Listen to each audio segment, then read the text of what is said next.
It is Thursday. RawMikeRichards.com, broadcasting live from the DKI studios in downtown Toronto, 234 King Street East, out of the Pacific Junction Hotel. Coming up this morning, a huge win for TFC. Going back to the championship, as they like to say, unfinished business. So our good pal, James Sharman, going to join us in about 40 minutes time. He will have probably a pretty decent take on the win against the Columbus Crew and just how really probably difficult it is when you have an emotional loss sometimes in sport to come back and right the wrong. Easier said than done. Also, the Leafs in Edmonton, it should be a track meet game. Like, it really should. And for those that are waiting to see stars versus stars, or even young stars versus young stars, is this really kind of the future of where this thing is going? Right now, the Leafs look more like it. Edmonton doesn't. Better show up tonight. Also, imagine Bob Cole going to stop by. And Victor Newman, passionate picks. Now, he's got some college. He even has some college basketball. Don't worry about if you don't know the school. You should, but don't worry. Just take it and win, courtesy of our friends at Sports Interaction, and hopefully you've taken advantage of their offer. They're just giving away money. Help me help you. That's what we're saying. For free. For free. And then you take the winning picks, and you make even more money. That's how it works. So easy, eh, Mike? It is so easy, Dave. So easy. And so much more. There it is. Big finish. Breaking news, Mike. Yes. We've got some breaking news. Trade alert in the National Hockey League. The Ducks have acquired Adam Henrique from the New Jersey Devils plus prospect and a third-round pick. Going the other direction, the New Jersey Devils welcome Sami Vatanen from the Ducks. So a defenseman, major piece, gets shipped to New Jersey. In return, Adam Henrique, the major focus now with the Anaheim Ducks. Third-round pick involved, some conditional picks, but that's just breaking seconds ago. All kinds of things breaking, including our good friend Henny, Paul Hendrick, saying, thanks for the correction. Leafs are 16-9-1 so far, dealing with lots of numbers right now. Why, who corrected him? What happened? I don't know. I can't find it because it has nothing to do with me. It's just shown up on my Twitter feed, along with James Sherman et al. But Henny, thanks for stopping in and correcting. The Leafs are 16-9-1 so far. I don't know what that has to do, but I believe that is what they are. So, hey, we're going to take his word for it, too. Yeah. Good morning in Edmonton. He's probably watching right now, I'm yeah, sure. Better be watching, Henny, because now we're going to be saying stuff. That's what we're going to do. Also, coming up today, as I said, we'll talk about, and you just mentioned the trade. If you're looking at the Anaheim Ducks, they're interesting because they've always, and generally, have had a level of excellence.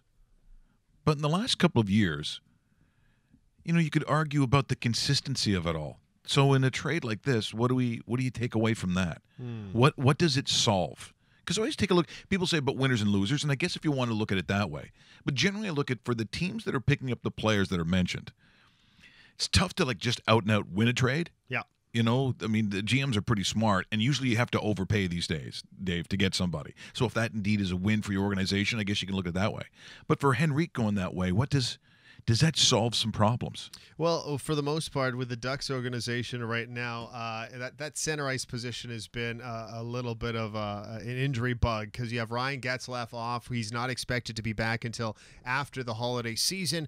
Ryan Kessler hasn't played a game for the Ducks so far this year because of injury, so that's key as well. So what will happen is Henrique will shift over basically across the continent to join the Ducks. They were in action yesterday, so he doesn't have to worry about it until weekend games, and probably take over that number one center spot, because right now in the number one center spot, it's Derek Grant. Anybody know Derek Grant? I'm looking for Derek Grant. Second line center for the Ducks is Chris Wagner. Anyone? Wagner? Anybody? No? No. Okay. No. Okay. All right. Antoine Vermette, who is a third that line. we know. Okay, we know that one. But Veteran player, but shouldn't be playing anything higher than that. So Henrique will actually start playing first line minutes until the big guy, the dog, the captain, the leader of that franchise returns, and of course they hope Kessler is back sooner than later, because that's whether you like him or not. Ryan Johansson does not like him and thinks that nobody else likes him in the National Hockey League, as you remember from a previous playoff matchup. But Duck fans probably do like Ryan Kessler, because he is very useful, and he's part of a checking center, and quite frankly a pain in the ass. That's being kind. The way that you're describing him, like, you know what? He sounds like he's an okay guy. Maybe I'd like him on my team. No, I don't. No, I don't. And there's a reason people say the things about him, because I watch his play. I'm like, if you watch an entire game, the only way you like him is if he's on your team. Yep. That's the only way you like a guy like that. Otherwise, you hate his guts. It's like Claude Lemieux light. Right. Because he's not Claude Lemieux. No. Nobody's Claude Lemieux. And Claude Lemieux also had, how would I put it? It was more physically. Would Claude Lemieux have been bigger? Yes. Yeah. Yes, and probably a little more aggressive. Yeah, I was going to say he was. If Claude, so if it's in the wrestling world, yes. who's Claude Lemieux? Who is Claude Lemieux in the wrestling world? If we have to make that comparison, that is tough. Claude Lemieux would be like.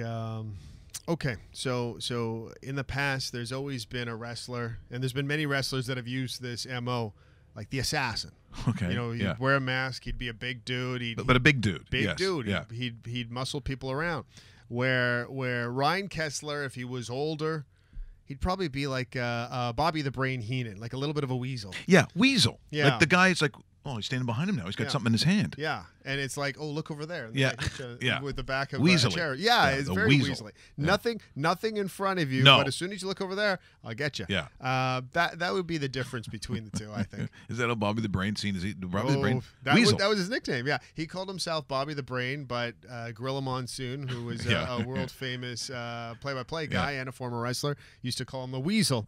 So there's been many times where Bobby Heenan actually was in a couple different wrestling matches, because he sold so well. Like, he took punches really well. You'd hit him and he'd fly. You know, he was very good at his craft.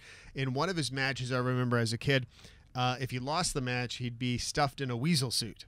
So of course, he got pinned and he got stuffed in a weasel suit, and they zipped him up, and he had the weasel onesie, and that caught on quite well, and that's one of the reasons why he was the best of the best at that time. I can't help, since I saw Nature Boy. Yes. I'm becoming obsessed with Ric Flair and his life.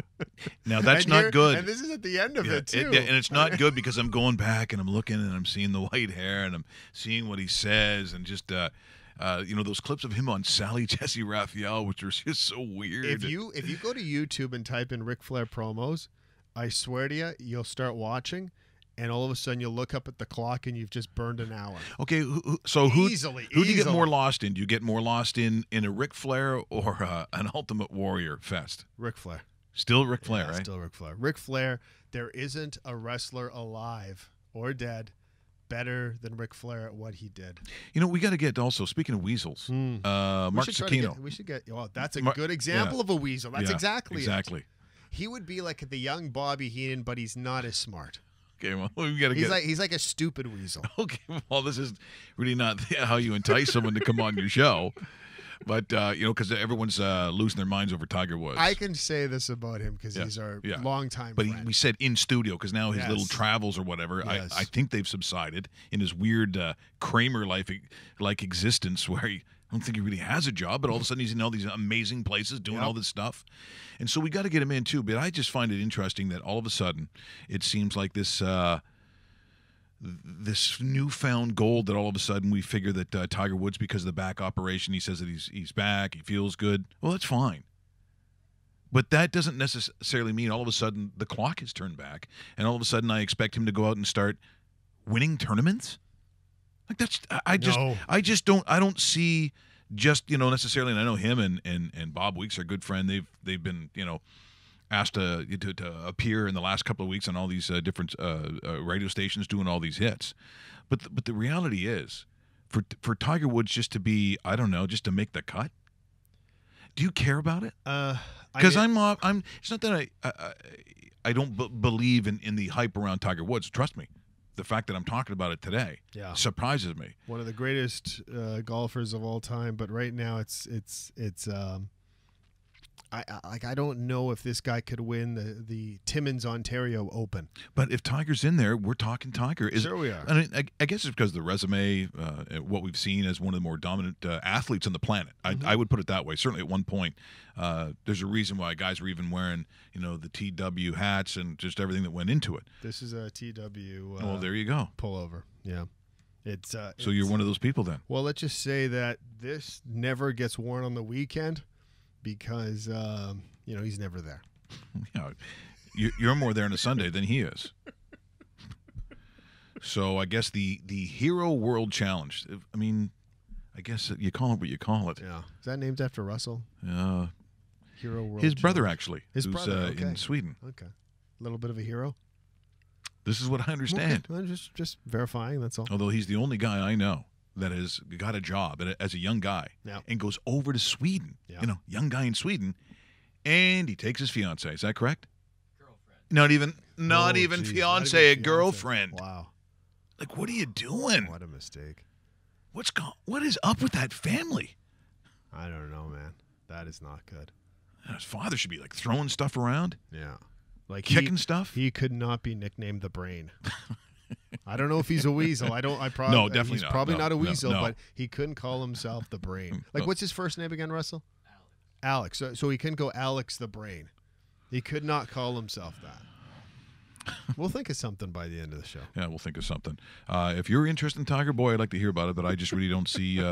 And are you golf ready at this moment? No.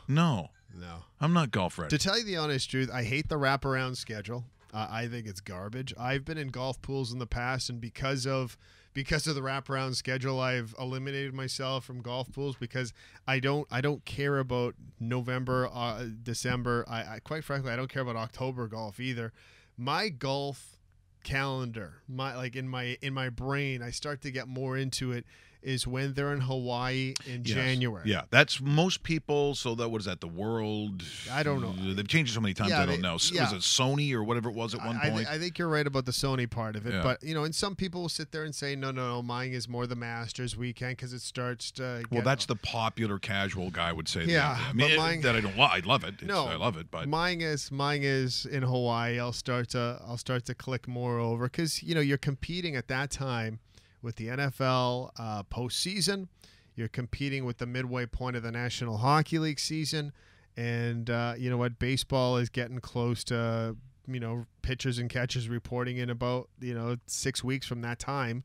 And you start to go, okay, this is, that's more of my sort of golf thing. And I don't like the wraparound. I never understood it. I don't know why they went back to it a couple years ago, but whatever. They're the ones making the billions, not me, right? Russell's always talking about, Easter time and that's true. The bunny and chocolates and stuff like that. Speaking of roast beef, okay, we will go to the Russ Cam, and he is the world's largest Toronto Maple Leaf fan with the largest Toronto Maple Leaf hat, and toque, I guess we have to put it. So what are you expecting tonight? What do you think happens tonight in Edmonton? It should be a great game. I'm hoping it's a great game. It's going to be fast for sure. Two pretty fast skating teams, obviously. McDavid, you got on Edmonton. So I honestly haven't watched a lot of Edmonton games. So other than the fact that I know they don't have the greatest forward depth, I haven't seen how they've been playing this season a lot. So I'm just going into tonight expecting a nice, fast-paced game. Looking forward to Kadri and McDavid matchup again. They're gonna do what they can on the road to get that matchup, see if it works out again in the Leafs' favor, but looking forward to tonight. Not really sure what to expect other than a fast-paced game. Dave, what do you think? Is this an over? Is this an over? This screams of an over right now.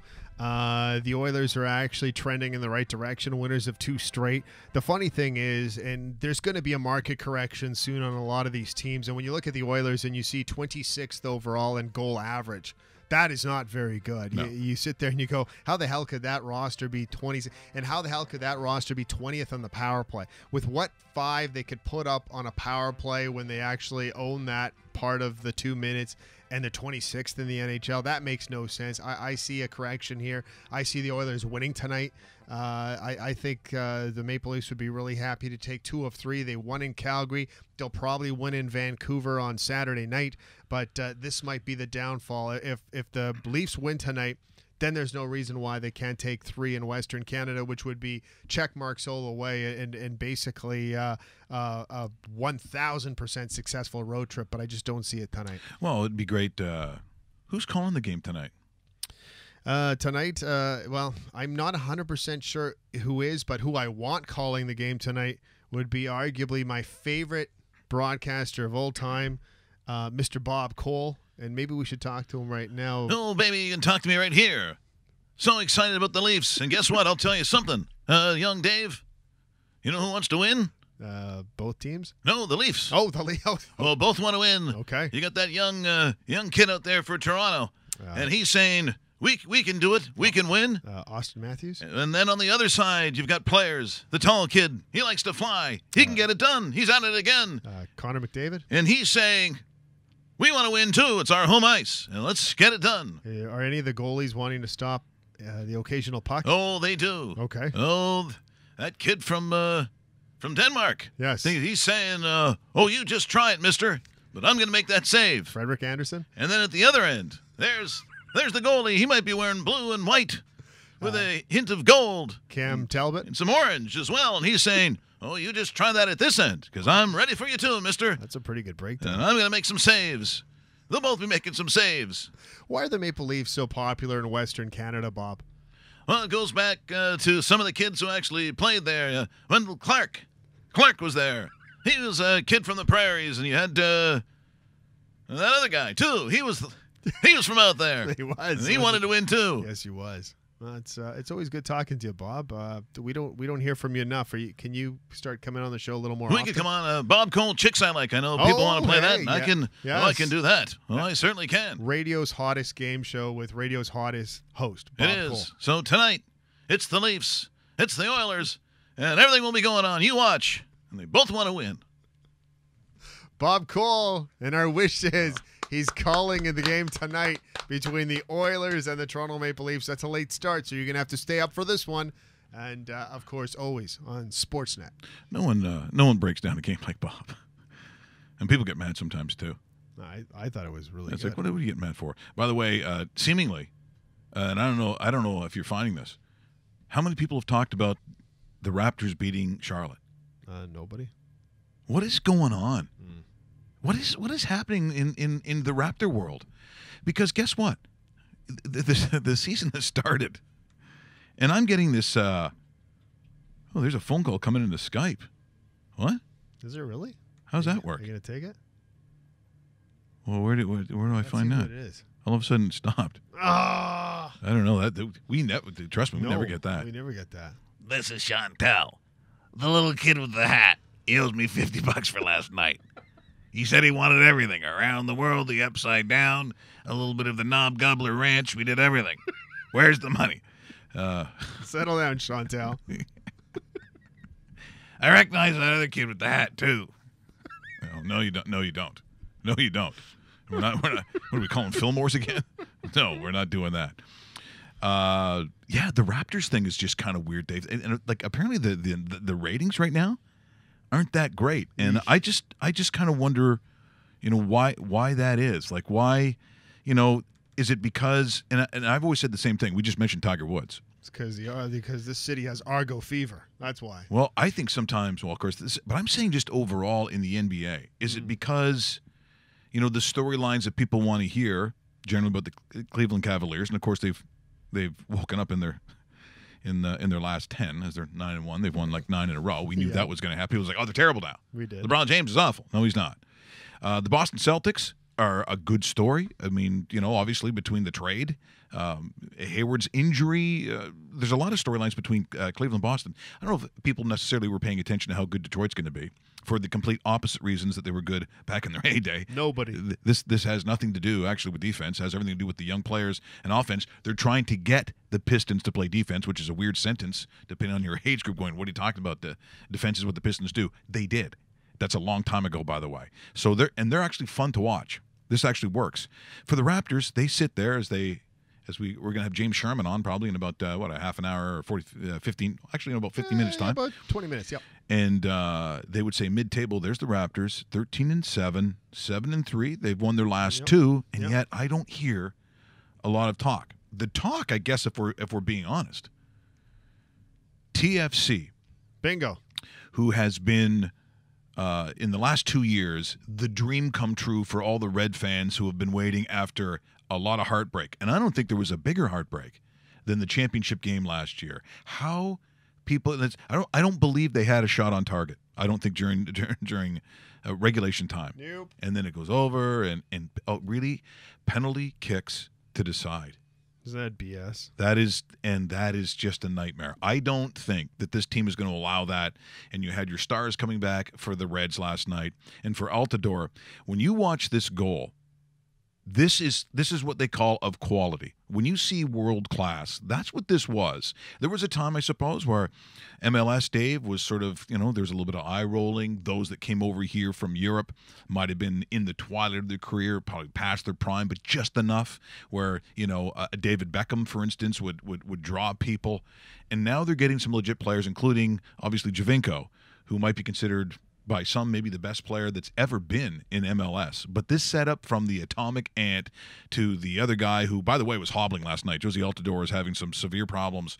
And yet, Vanny keeps him in the game, and there's a reason for it. So once again, property of MLS and our good friend Luke Wildman from TSN doing the play-by-play. Watch this quality goal in the 60th minute. For what it's worth, if we do go 30 more scoreless minutes, away goals no longer count in extra time. Giovinco got there off the bounce, trying to hold off Mensah. Able to do so. Altidore, Victor Vasquez, Josie Altidore! Wow. Look at that scene. To think this is in North America, let alone Toronto. That is loud, my friends.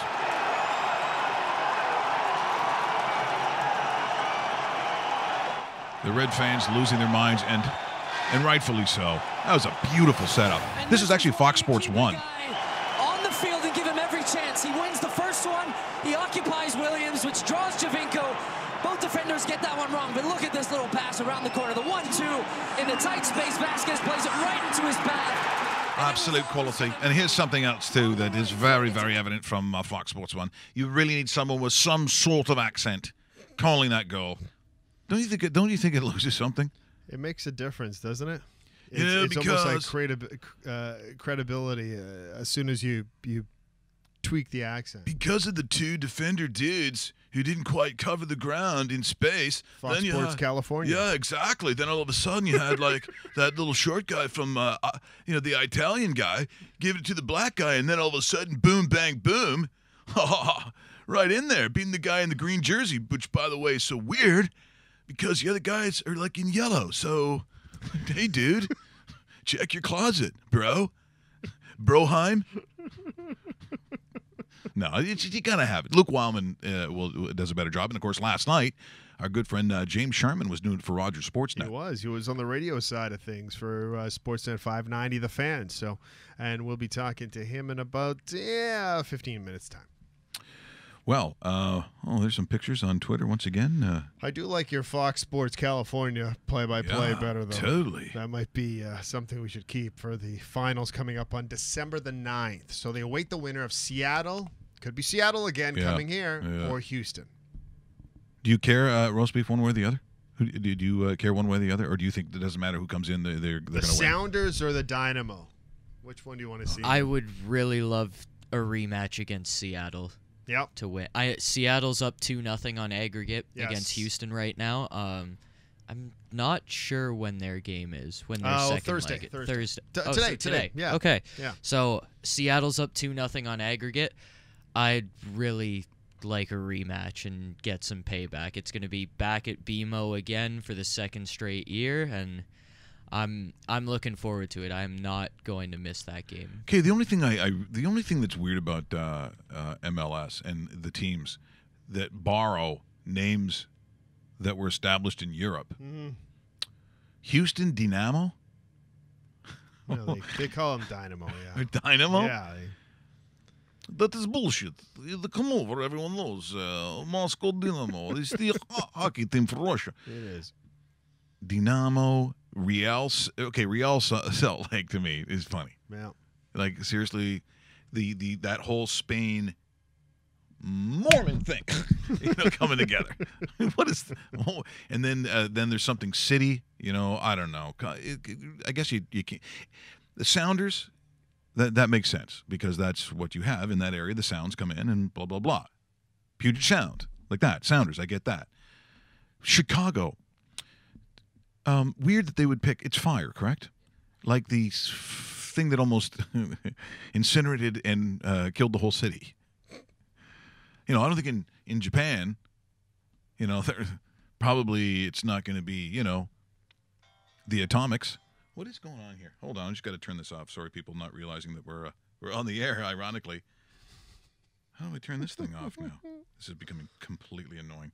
Okay, moving right along. Here's what's not annoying. By the way, thanks so much to the Toronto Rock cheerleaders who came in there. We're going to do some more stuff with them. Definitely, they're so awesome. The players, the organizations, and we'll talk to more of them across the country. But I think we're going to have maybe the owner, Jamie Dawick, in next week, and our good friend Mike Hancock, and more of the ladies. But we mentioned the Toronto Rock Roadies, and they're an established group of guys who go and they've followed this team from day one. And they're also involved in so many of the charities. They're just a group of great people. But you also have that, as I said, it crosses sometimes into CFL fans. Very often you'll find that those that like the National Lacrosse, it also combines with a lot of grassroots guys who are huge CFL fans. Our good friend Jared Harris, who is a part of the Box J Boys, but he supports anything CFL, I'll be honest. Jared is probably one of the most giving people that I've met, and he is part of the CFL Fans Fight Cancer. Now, I know we've got some pictures here that we're going to show, and they have done just the most marvelous job, including so here's what they do, Dave. They go to, like, say, Ottawa, and do we have the picture of an actual meeting of where you're supposed to go? They'll talk about a hotel or a bar, and then literally, Dave, they go around with almost like a bag. And you put money in it. And then at the end, if there's a hospice or whatever the center happens to be in that town where it's being held in the Grey Cup, they give them money. And so for this particular event in Ottawa, $15,000, just like that. There's your money for your town. That's so it's awesome. It's not a national campaign. It's very, very local. And this is what makes these guys very special. And they do this stuff all the time. They do it in all the towns. And I can't say enough about these guys, what they do. So thanks so much, Jared. Once again, CFL Fans Fight Cancer. Keep it up. Well done. And part of the Toronto Rock Roadies. So as we found in the last week, where all of a sudden, I'll be honest, the numbers have just sort of, they're jumping up to another level. I think it's keeping in tune with those that are grassroots.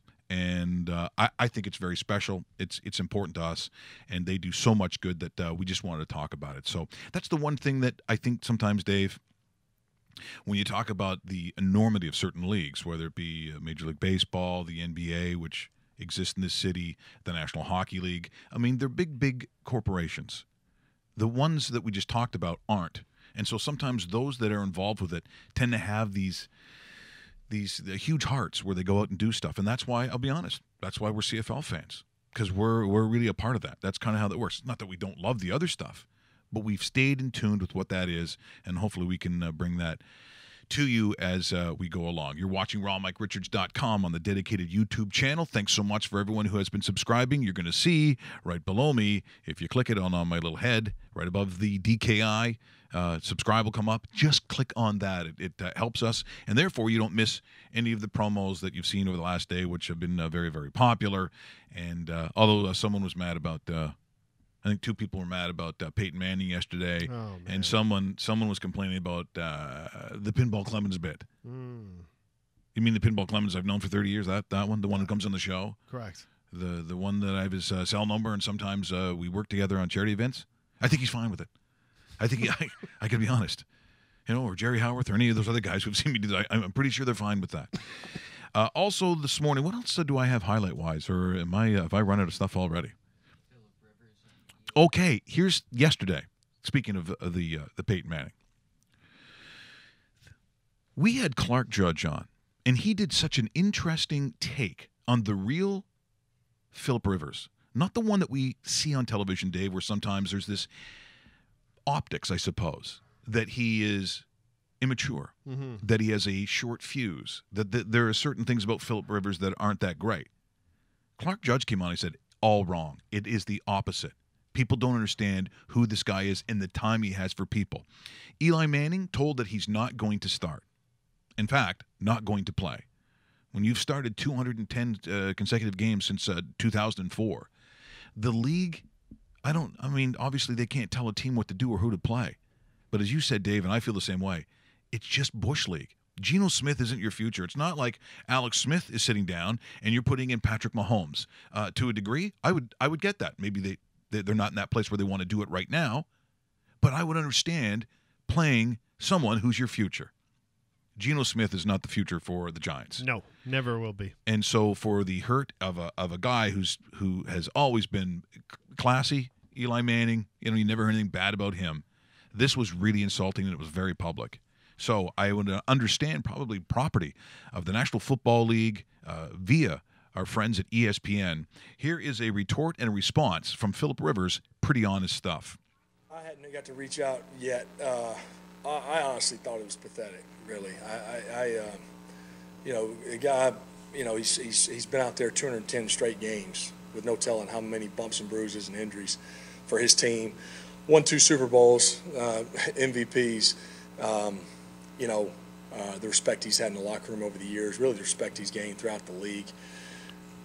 You feel like the guys earned the opportunity if they are deciding, in fact, to go another direction. You feel like he's earned the opportunity to finish off these last 5 weeks. Obviously, I know they hadn't had the season they want, but shoot, they've had a lot of their guys hurt. So I just thought it was too bad the way it was handled, and then certainly, Eli we're not close buddies, but as a friend, as a fellow quarterback, it was tough to watch him yesterday. You can only imagine how he felt. But he handled it like a pro, like he's handled everything. But you hate to see him not get to. You feel like he's earned that. He's earned that to be able to go out there these last 5 weeks. I thought that was, for those who weren't necessarily big on Phillip Rivers or thought that maybe he was the kind of guy that wasn't capable of that kind of statement, then I would suggest you were wrong. Because I thought, I'll be honest, that was, in terms of class, Dave, that was pretty classy. Yeah, very classy. And again, that's not how people see Phillip Rivers. There's a little insight. And I just thought, ironically, in the same week where Clark Judge says people don't know Phillip Rivers. Yeah, and he comes out and says that a guy that was drafted basically that same draft year, around the same time, actually. When you look back at that draft class, there was some discussion on where people would go and so forth. I'm trying to think, was that the trade too between Rivers and San Diego Chargers at the time? Yes. Because Eli was drafted as a San Diego Charger, correct. and they went. And the two teams swapped quarterbacks. They both ended up playing quite well for their organizations, and he kind of came to the I guess conclusion that a lot of NFL players have had. And you look on Twitter about the handling of Eli Manning. I'd have to say 90% of them are basically, the Giants look like idiots. The other 10% is, well, eventually you have to move on from where you are. But yeah, if you're going to move on, then it would be the quarterback of the future, which Geno Smith is not. No. It's not even a Band-Aid. Like, I don't know what it is. No. Like, to me, it doesn't make a whole bunch of sense, but the Giants don't make a whole bunch of sense. And going back to that moment where, Eli doesn't go to San Diego and it gets flipped around. Father Archie had a lot to do with that, because Archie basically said he's not playing. Right. He's not playing in San Diego. So as you see, from time to time, apparently, the Mannings do get involved. Maybe we took it a step further yesterday, but why would someone honestly think this was? What do you think this was real? This is from yesterday. This was Peyton. That is pretty blatant right there. I mean, you thought the right thing was to at least get his start. If you want to put Geno in, fine, but to not start me at all. I'm kind of shocked. I think it's a Bush League move. I really do. Giants organization is Bush League, and nobody better to talk about that than Eli's older brother, Peyton Manning, who joins us on the program. We just heard the clip, Peyton, about younger brother Eli. old jokes aside, it's got to be a disappointing time in the Manning household, considering how this appears to be ending as a New York Giant. Yeah. Well, Dave, I'll be honest with you. A lot of people don't know this, and I know it's a shock, and I get that Eli is obviously disappointed that he's not going to start. But boy, how do I say this? I don't know. My face a little red. I phoned Coach Mack and said, "Don't play him. Well, don't even start him. I mean, he's terrible. Eli is just garbage. So if you're sorry, Eli, but I thought that Geno kid, at least give him a chance because sometimes he looks like he's actually cold." And I said, well, keep him warm. Give him a chance, because Eli's not very good. So, oops. I did not expect to hear this. So you actually picked up the phone and called Ben McAdoo. Well, first I called the Mara family because they had ordered a pizza from Papa John's. Oh, very good. So sometimes I do that in my spare time.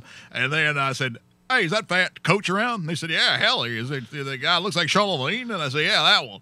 And I said, "Don't play Eli. Don't even start him." No one. And I said, "By the way, no, Dada doesn't even care." So, wow. It's by the way, do you get any numbers from the cheerleaders? Because I didn't, but young Russell may have because he was I actually taking his time. He's got as much chance.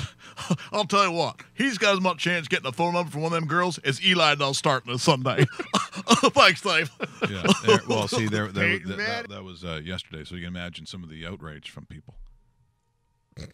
What, are you kidding me? What is wrong with people? Seriously. What is the matter with people? Okay. Well, we're going to try the magic of Skype and get a hold of our good friend James Sharman. We can only hope and pray. I got to be honest. You've seen how Skype sometimes screws us, but lately we've been kind of lucky. So we'll get a hold of James Sharman, and I'll try not to go on too much about my disappointment with the Irish national team. And they got filled in by Denmark. How bad is that? Okay, so here we go. Dave, you want to say something interesting? Yeah, absolutely. Let's take a look at yesterday's. Actually, let's take a look at today's NHL schedule because we talked about the Maple Leafs there in Edmonton to face the Oilers. Los Angeles travels to Washington as they continue their road trip. Montreal is in Detroit for an original 6 matchup. Vancouver's in Nashville, wrapping up their road trip before they head back home to face the Maple Leafs on Saturday night. Vegas is in Minnesota, the first of a back-to-back. They face the Wild tonight. The Winnipeg Jets tomorrow in Winnipeg. Dallas is in Chicago in a Central Division matchup. And finally, Arizona is in Calgary. Calgary looking to get back on the horse after falling to the Maple Leafs.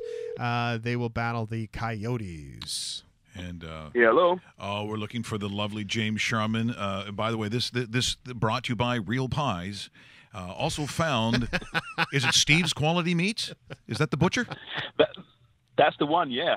Right on the Danforth. Like I was very excited that you broke in to late at night into the butcher shop to show us where you kept the pies in the frozen. Yeah, they have no idea that I'm there. They have no idea that I'm there. I was gonna say, it's like, what's he doing late at night? Something it is. You check out butchers late at night, man. It's an eerie place. Well, yeah. Well, when you see the organs and things lined up inside the glass, I guess it can be a little creepy. But congratulations on that. And by the way, I've got to have the curry one. I still haven't got yet. I think I got to get it this weekend. The chicken curry. Hey, no problem at all, man. I can hook you up. I know a guy. You know a guy. Well, you know what? Maybe Javinko knows a guy because while not looking at him and doing sort of that backwards little flick on, that goal by Altidore, I got to be honest, sometimes people who maybe haven't been watching, what Major League Soccer has looked like over the years. And maybe it's been a long time since people have been doing the eye rolling. But I'll tell you what, that term when you talk about quality, when you talk about world-class quality, that goal last night was as good as a goal as I've seen in any league in a long time. It was absolute magic. I'm so glad you mentioned Javinko in that goal because, I've heard all the accolades towards Altidore, and so he should. There's a narrative there in itself. But I agree with you. That hold-up play by Javinko was just outstanding. This is a guy that we know is prone to going to ground easily, I think it's fair to say. But on this occasion, he stayed on his feet. He showed great strength to hold off a defender. And then that little sublime backheel to Victor Vasquez, who then found Altidore for the goal. It was a fantastic goal. It really was. Every facet of play was brilliant. So, yeah, I'm glad you mentioned that because Javinko, he gets a lot of accolades, and so he should for his goal-scoring attributes. But that was a great example of a guy that refused to go down and stayed in his feet and made the play. And what a release from the Red fans who, once again, it's so hard, as you know, James, to go to a championship, but to lose the way they did on their home pitch last year, to keep the kind of focus and concentration, to actually get back there, that might be harder than a team that goes in and gets blown out or doesn't make the playoffs. There's just as much pressure, or if not more, to keep that composure and knowing that you had to go like literally another 365 days to get another shot at this. And it looks like, it could be Seattle again. It could be Houston. Who do you think it's going to be between the two? Yeah, well, at this point, I think Seattle, they're up 2-0, and they're going home. And I Right. just cannot see Houston scoring, 2 goals, let alone 3 goals, on the road. But, yeah, you're right. They showed some real, veteran guile, is a way to put it, this season. Josie Altidore said post-match that, what amazed him about this team was literally the day after that defeat last year, they came into the ground and they started discussing, okay, how will we get back here? When do we start working out again? What we're going to eat this summer? Breaking it down. They had a game plan, and it's been executed almost to perfection so far. They were the best team in the regular season, one of the best, if not the best ever. I mean, the points speak for themselves. They were the best ever. And then they got into the playoffs, which is a very different brand of soccer. It really is. And people are saying, well, they're not blowing teams away like they were in the regular season. Well, it's a bit like playoff hockey in that, the chicken gets tighter, so to speak, different games. And now they're grinding out results, and they're still playing with that confidence. So, yeah, I think they deserve all the accolades they're getting right now. Hey, James, good morning. Good to talk to you. I had to ask you about the Victor Vasquez penalty kick. As soon as he was stopped, and it was a great shot, even a better save, there was a lot of people on Twitter, and I know you were doing the play-by-play last night on the Fan, but a lot of anxious moments at BMO Field. Did that just kind of add on to it, going, when the hell is this team going to score? And they better not let something in, or this could be disaster with one single goal against. For sure, you got the sense at that point that maybe this wasn't going to be the year. They're experiencing their longest drought of the season. This is a team that just bossed the entire season, scoring so many goals, and they're being scoreless in 2 games plus entering this one. And then that happens, and Javinko's on the field, and Aldo's on the field, and you think these guys can take penalties, but as Vasquez steps up, and in fairness, he's been very good from the spot this year. I think he's been 3 for 3 entering that kick. And then, it was an okay penalty. I was actually standing right beside Craig Forrest when he saved it. I was doing radio last night, and I looked at Craig, and he just kind of shook his head and just pointed at the height of the ball. It was a perfect height for a goalkeeper to make the save. Now, it was still a great save. Let's not take nothing away from Zach Steffen, the great young goalkeeper for Columbus. But it wasn't the best penalty. And at that point, you kind of got the sense around the ground like, wow, there's a bit of nerves here. This team's playing nervy right now, and I think that the fans could feel it. Yeah, and you know what? The other thing, too, is not only that, and now that was a stop, and they went to halftime. Everything was fine, but I believe it was the 80th minute. The Columbus Crew had a beautiful cross, which missed 2 of their players. And when you look at the replay, it's like, how the hell could both of those players miss that opportunity? That may have been the best opportunity out of the entire game, out of both teams. Like, how they didn't convert is something they'll be thinking about all winter long. They had 2 or 3 good chances, and that was probably the best chance. You're right. It was a great ball in, and I think Ola Kamara and Justin Miram, I think, were the 2 players, couldn't quite get to it. And both those players had several chances. And you look at this game, it's a game of inches, right? It really is, and a game of quality. And if Columbus just had a little more quality on those passes, a little more, maybe an inch either way, it could have been a very different situation entirely. But, give Columbus their dues. They played really well. They had a good game plan entering TFC. And like I said, the parity in this league is pretty strong. And this team was the better team than TFC in the last month or 2 of the season. And I think they showed that at times in that game. But it could have been so different. But I guess that's why they play the games. We're in conversation with James Sharman here on rawmikerichards.com, watching both on the website and the dedicated YouTube channel. Just curious in terms of monies and keeping teams together. Is this a TFC team that you can see, at least from, MLSE, that they're going to keep this for a long time? Oh, I think so, yeah. I mean, speaking to some of the executives as far as in charge of sponsorship, the money is just rolling in to that stadium. They can charge a lot of money for ad space, and they sell everything at that stadium and around that club. All those players are under long-term contracts. They're really enjoying it. Altidore said last night post-match, he hopes this is his last day of baseball. He wants to play this for TFC the entire remainder of his career. So these guys are locked up long term. We saw last year, that there's one big hole in that team, and it was that creative midfielder. And they went out and got Victor Vasquez, who might be their best player now. They spent the money. And speaking to Tim Bezpachenko yesterday before the match, he was saying, we know what we need to do, where we can improve. And there is commitment from ownership. So, this team, the long-term plan is for this team to contend every single year, be a perennial contender, not just a flash in the pan every couple of years. And I think they understand that they can do it. And in a cap system, they can afford to do it too, because, like I said, BMO Field, it rolls in the money. Well, I know you won't have a long time with us, but I do have to throw this in, James. The outrage of Ireland not being in the World I Cup knew that was coming, Mike. from those cheating bastards from Denmark. You know what? They didn't even invent the Danish. Did you know that's true? They didn't do it. That's awful. It didn't. You know what? Listen. I understand that first leg, why you might have thought you had a chance, but I think Christian Eriksen proved everyone wrong in that second game performance.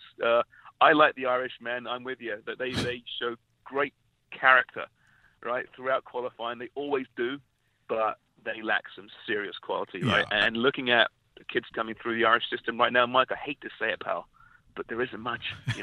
This might be, I don't know, World Cups and European Championships might be rare events for Irish fans right now. Well, and again, when you get to that level, when you see quality versus quality, you see, where other players are playing in some of the bigger leagues in the world. For Ireland, it seems to get a little smaller and smaller each year, and some of the other countries, continue to get, because it was a mismatch on paper, and I'll be honest, when they scored that early, I was like, what the fuck are you doing? They only have one in them. You have to save that for like the 88th minute is kind of how those games work, because the Irish games all tend to look the same after a while. But what kind of World Cup do you think it's going to be? No USA. I mean, there's a lot of obviously big countries that aren't going to be there. How do you think this plays out in Russia?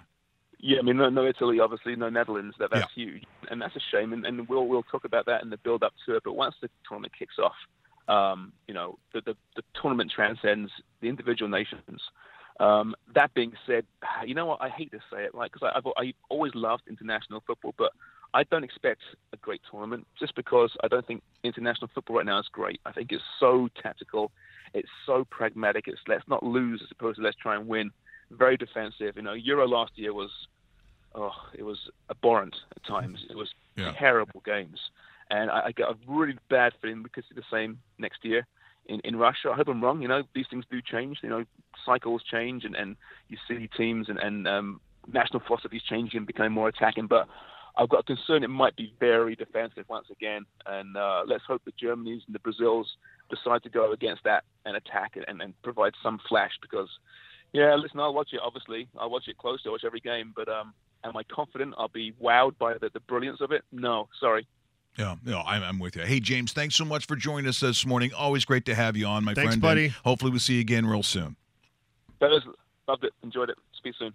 That is James Sharman joining us from Rogers Sportsnet. Obviously talking about the huge win last night. TFC, as he said, because of the first leg, Sounders up 2-0. It's probably going to be, once again, another Seattle Sounders TFC final. Bring them on. If you want the rematch, yes, right, you're really thinking that that's the team you want to beat, don't you? Oh, absolutely you do, especially just to make up for demons of the past and kind of putting that to bed, because rightfully so. This team, this franchise should be looking at it this year as the team that is going for back-to-back championships, never mind winning their first ever, which is December 9th, by the way. So Houston and Seattle play tonight. Looks like it's going to be Seattle, considering they're winning 2-0 right now going into this second leg of the basically two-game set. And then the winner of this will head to Toronto for December the 9th. It's a Saturday night. Looks like it's going to be a good TV watching day. Yeah, going to be a good one. And now I think the limousine pulling up. Has anyone seen it? Yeah, I think it is. Yeah, actually, yes. Okay. Wow, it is Thursday, isn't it? I totally forgot about him, too. Okay, let's bring him in every single Thursday here on RonMikeRichards.com. Our special guest with his passionate picks directly from the set of the Y&R is Mr. Victor Newman. Victor, good morning. Well. How the hell are you? I missed you last week. I'm doing okay, pal. You look fine, my son. Thanks. Striking-looking boy. It was nice to hear you talking about football. I mean, the real football. Real football, yes. With young James Sharman. You know, I used to play a lot of soccer myself. I had a thin waistline, I'm a tall man with broad shoulders. Not that dissimilar to the way you're put together. That's very true. I think we all know why. I was just coming together. Yes, here. absolutely. All right. Let's get to the passionate picks as the damn good ones. You want to win some money? This is how you do it. I'm Victor Newman. You got that? Here's your first choice. College football. Florida International is going to play the University of Massachusetts. Let me tell you something right now. UMass has improved, but not that much. And at home, I like Florida International -1. That is an easy number, and you're going to take it, and you're going to win. Also, taking a look at college football, New Mexico State. Don't worry if you don't know who the hell they are. Just know that they're going to win and cover 10 points against South Alabama. Have you ever been to South Alabama? I have not. No, you don't want to go. I don't want to. Okay. Some of those people don't have fingers. Let's move on. Here's a huge game in college football. Wisconsin, the Badgers are at home to Ohio State. And I'll tell you what, they're going to give me 6.5 points for the home team. Wisconsin, I don't know if they win, but they're going to cover +6. Take the damn points. Also in college basketball, here we go. This is a beautiful game. It's a neutral site. It is Texas Tech versus Seton Hall. You would think that those damn Pirates might have the advantage. But if you're going to give me 2.5 points for Texas Tech, I'll tell you I'm going to take them right now. College basketball is back, and Victor Newman is on it. I am on it. You sure are. Like what? What are you on it like? All right, I'm not going to say that because I'm not Matt Lauer, all right? Missouri also. This is college basketball. -2.5 at Central Florida. Going to be a damn good game. -2.5, take Mizzou. And finally, in the National Football League, I hate goddamn Arizona. They're a joke. They're like Russell's workout routine. Take the Los Angeles Rams, -6.5, under a damn touchdown. That is almost 40 times your money. Who the hell is not going to take that? You got to be a damn idiot. I'm Victor Newman. These are my passionate picks. I'll see you the hell next week. Great talking to you, Victor Newman. Every single Thursday here on RonMikeRichards.com. It's Victor Newman and his passionate picks. Mike, got some more breaking news coming down the NHL wire. And this is major for a guy like Rusty Bear over there. Oh, this is major. So This is major. let's go to The major breaking news desk. Okay. breaking news desk. And here's Okay. Matt Lauer. Here we go. No, scratch that. Yep. let's try somebody else. David Bastille. Yes, Bastille. The Montreal Canadiens have acquired forward Adam Cracknell from the New York Rangers in exchange for Peter Holland. Former Maple Leaf Peter Holland is on his way to Broad Street, where he probably won't play at all. And, Jeez, that is big breaking news too. so there you go. I didn't see that one coming. Peter Holland. Peter Holland's still an NHLer, I guess. That's good. People seem to like him. He keeps getting these jobs. He's a nice guy. Everyone likes him. I worked with him at a McDonald's once. No, for a charity. Yeah, no, I Ronald understand McDonald. what you're saying. Yeah, I don't. Yeah. By the way, the NFL, this weekend coming up, there's a lot of garbage games. Yep. Like, I suppose if you're a dog-like person, so you're trying to pick up some of those points, maybe this is the weekend for you. Even rap. But look at some of the numbers on these games, and look at some of the matchups, period. So if you're feeling that confident, I guess, about the Washington Redskins, maybe this is a weekend for you. I like Washington tonight, actually. Yeah, -2. Yeah, I'll give away those points. And you know what? If you were on this number earlier this week, the Redskins were actually dogs. So you actually picked up points on the Redskins. This number is kind of jump the fence to go on the other side. Dallas opened up as favorites. Cowboys have defeated Washington earlier this year in week number 8, 33-19, and do have their number in Dallas, but I don't see the Cowboys winning tonight. So I'm playing a little the Austin Matthews music. No wrong. We're talking about Miami. Yep. Okay, it's not really Mexican, but No, but I know what you people are saying. I didn't say it. Denver at Miami. What an awful game. Yep. Wouldn't watch it. I don't even know if I want to bet on it. It's probably gonna be a pick 'em at the total 38.5. whatever. You think they could score that many points? Detroit, exactly. Detroit at Baltimore plus 2.5, or plus 2.5 at Baltimore. I have no idea because Detroit on the road outside. Detroit's in a good spot though. Yeah. Detroit's in a good spot. When Detroit's on the road as a dog, they're actually like 5-1 against the spread in the last 6 games. So Well, they're I wouldn't in the mind right 3.5. spot. I wouldn't mind a 3, but they're not giving you that. Get that hook in there. Phil Gray. That might ripping us off. Come on, Phil. Do something. Houston at Tennessee. Ugh. Some of these games are just nasty. Indianapolis at Jacksonville. Going to show up Jacksonville minus 9.5, so a big number. Should be a blowout for the Jaguars too, but these two teams in the past have played some tight games as well. You look at their last 3 or 4 games, 3 of the last 4 decided within 4 points. I wonder if this is a tasty dog for people. Fire. Kansas City at the Jets plus 3.5 Jets, and I think that could be a favorite number by people. That might be a really good number. Get on it too before it drops too. Darrelle Revis expected to make his Kansas City debut against his former team. Minnesota Atlanta. There's one good game. It's the Falcons minus 3, and I can see people kind of liking that plus 3. That's going to be actually a good football game. Great football game. I think this is our game of the week. I'd put this head-to-head with Carolina and New Orleans in the 4 o'clock game. So that's at least you have one good 1 o'clock, one good 4 o'clock, and then call it a day sort of thing. You know what? Atlanta needs this game more than Minnesota, but I'm tempted to go Minnesota plus the points in this one. I don't disagree. New England and Buffalo, it's minus 9, so plus 9 Buffalo. Yeah. But guess what? Those teams, when they play in Buffalo, they can be a little freaky. 9 is a lot of points. It is. Even though, are they that much better than the Bills? Of course they are. But in the situation, depending on the weather, I don't know. I mean, plus, what do they got? It's the total is 48. Yeah, and be very careful, as you mentioned. It's one thing to bet New England money line.